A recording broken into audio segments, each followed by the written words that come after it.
सरकार बचानी है तो अच्छी बात है कि बिहार और आंध्र प्रदेश को कुछ विशेष योजनाओं से जोड़ा गया है, लेकिन उत्तर प्रदेश जैसे प्रदेश जो प्रधानमंत्री देता है, क्या वहां के किसानों के लिए कुछ बड़े फैसले हुए हैं?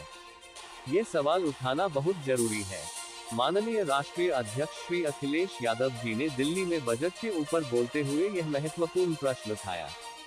उन्होंने कहा कि बिहार और आंध्र प्रदेश को विशेष योजनाओं से जोड़ने की पहल अच्छी है, लेकिन उत्तर प्रदेश को भी ऐसी योजनाओं की आवश्यकता है, विशेषकर किसानों के लिए। उत्तर प्रदेश एक विशाल और महत्वपूर्ण राज्य है, जहां की अर्थव्यवस्था का बड़ा हिस्सा कृषि पर निर्भर है। यहाँ के किसान कई समस्याओं से जूझ रहे हैं, जिनमें जलवायु परिवर्तन, सिंचाई की समस्याएं और फसल की सही कीमत न मिलना शामिल है। ऐसे में केंद्र सरकार की ओर से कोई ठोस कदम उठाए जाने की आवश्यकता है ताकि यहाँ के किसान राहत महसूस कर सके और उनकी आर्थिक स्थिति में सुधार हो सके। श्री अखिलेश यादव जी ने इस बात पर भी जोर दिया कि उत्तर प्रदेश के किसानों की समस्याओं को नजरअंदाज नहीं किया जा सकता है।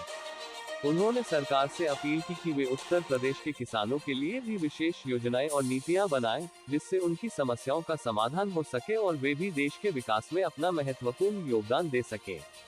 किसानों की दशा सुधारने के लिए जरूरी है कि उन्हें समय पर उचित मूल्य मिले, सिंचाई की बेहतर सुविधा उपलब्ध हो और आधुनिक कृषि तकनीकों का लाभ मिल सके।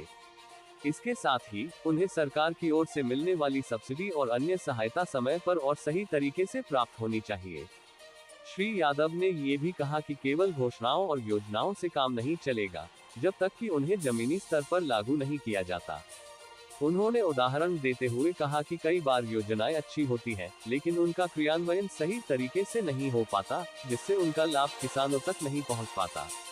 इसलिए सरकार को ये सुनिश्चित करना चाहिए कि योजनाएं केवल कागजों पर ही न रह जाएं, बल्कि उन्हें धरातल पर भी उतारा जाए, ताकि किसानों को वास्तविक लाभ मिल सके।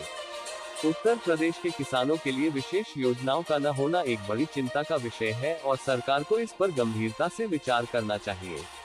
अंत में श्री अखिलेश यादव जी ने कहा कि यदि सरकार वास्तव में किसानों का भला चाहती है, तो उसे उत्तर प्रदेश के किसानों के लिए भी विशेष योजनाएं और नीतियां बनानी चाहिए, ताकि वे भी आर्थिक रूप से सशक्त हो सके और प्रदेश तथा देश के विकास में अपना योगदान दे सके।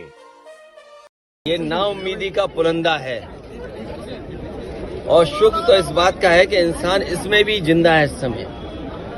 अशोक भाई, जो सवाल पहले थे, महंगाई, बेरोजगारी और जो सपने दिखाए गए थे बड़े बड़े, अगर हम यूपी का ही देख लें तो निवेश की हालत क्या रही होगी। और जो बातें आंकड़ों के हिसाब से बड़ी बड़ी कही जाती हैं, जो इनके प्रोजेक्ट चल रहे होंगे, वो प्रोजेक्ट कोई समय पर पूरा नहीं हुआ है इनका। अब मान लीजिए सरकार बचानी है तो अच्छी बात है कि बिहार को, आंध्र प्रदेश को कुछ विशेष पैकेज या विशेष योजनाओं से जोड़ा गया है, लेकिन उत्तर प्रदेश जैसा प्रदेश जो प्रधानमंत्री देता है, क्या वहां के किसान के लिए कुछ बड़े फैसले हैं? किसान की फसल की पैदावार, उसकी कीमत के लिए क्या कोई इंतजाम है? कहने को तो याद होगा आप सबको कि पिछली बार कहा था कि मंडी और एग्रीकल्चर इंफ्रास्ट्रक्चर के लिए स्ट्रेंथन करने के लिए लाखों करोड़ रुपए हैं। अगर वो इंफ्रास्ट्रक्चर स्ट्रेंथन हुआ था तो इसका मतलब किसान की आय दोगुनी होनी चाहिए या किसान की आय बढ़नी चाहिए थी, वो तो नहीं बढ़ी। तो किसान के साथ संकट पैदा किया इन्होंने। बेरोजगारी इन्होंने बढ़ाई है। 10 साल में जो इतनी बेरोजगारी बढ़ गई, उसको कैसे कम करें, और वो भी आधी अधूरी नौकरी से। आप 2 साल की, 1 साल की या कुछ ट्रेनिंग करा करके नौकरी या रोजगार का सपना दिखा रहे हैं। देश का नौजवान अपना भविष्य बनाने के लिए पक्की नौकरी चाहता है, और फिर जो आधी अधूरी नौकरी है, क्या उसमें आरक्षण होगा? क्योंकि सरकार तो पीठ थपथपा रही है कि 10 लाख से 20 लाख मुद्रा लोन कर दिया और युवाओं के लिए इंटर्नशिप। मैं आपसे कह रहा हूं कि इंटर्नशिप परमानेंट नौकरी नहीं है।